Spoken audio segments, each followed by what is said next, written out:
was called to free Israel from the Philistines. So we see them approach it. Now watch this. Last night we discussed that David cannot die. He cannot be killed by Goliath. Why? Because he's immortal, right? He hasn't become king yet. So he's the only cat in the story that can step to this dude and not have to fear about death. But watch this. Watch this. Now the struggle of the story changes. Once you figure out that David's struggle is really against himself and not the giant, the only question to be answered is not whether David's going to win, but whether he's going to take the field.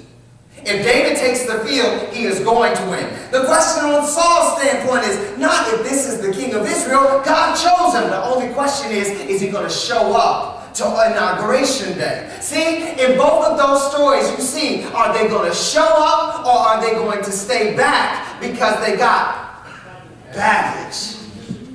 So we look at Saul, and it says on his inauguration day, the dude is hiding. Nobody can find him. And the word is very clear. They go to God, and they say, hey, God, where's the dude that you chose? And God says he's hidden himself in the run after a community. You can't run after a cause carrying all this baggage. And so now the people of God have become accustomed and content with walking in our purpose, walking in what God's plan is for our life, walking each day just trying to survive and make it, tired and fatigued. Why? Because we carrying all this baggage. Baggage tells the truth about you. And that's why it's so hard to let it go. The question is, practically speaking, how do you leave the baggage? Well, it's hard to leave things that are telling the truth.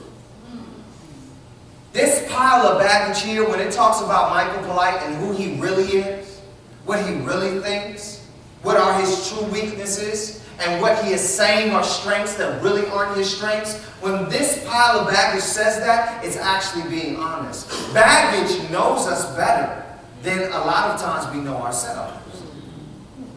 So, when you talk about practically leaving your baggage, you have to first come to the point where you admit all of this is true.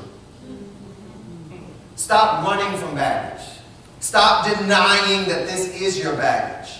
You know what you struggle with. You know what weighs you down. You know what is always before you. That sin that David talks about. This ever-besetting sin. You know that it's always there. He says, my sins are always before me. And then sometimes this baggage is not just sins that you've committed, but they are sins that people have committed against you. So now they have left all that negative energy and pressure and weight with you to carry for the rest of your life. And you have to say, hey, this is what I need individuals to be out front. You need individuals who are going to speak for God, to be confident that they're supposed to be here, that they were born to be here, they were made to be here. But I want you to look back at chapter 17 of 1 Samuel. Look back there at chapter 17 of 1 Samuel. I want to show you this text. It blew my mind when I looked at, remember, this is a chiastic structure. It's comparing how David dealt with things and how Saul dealt with things. If you look at verse 22, it says, then David left his baggage in the care of the baggage keeper. Yeah.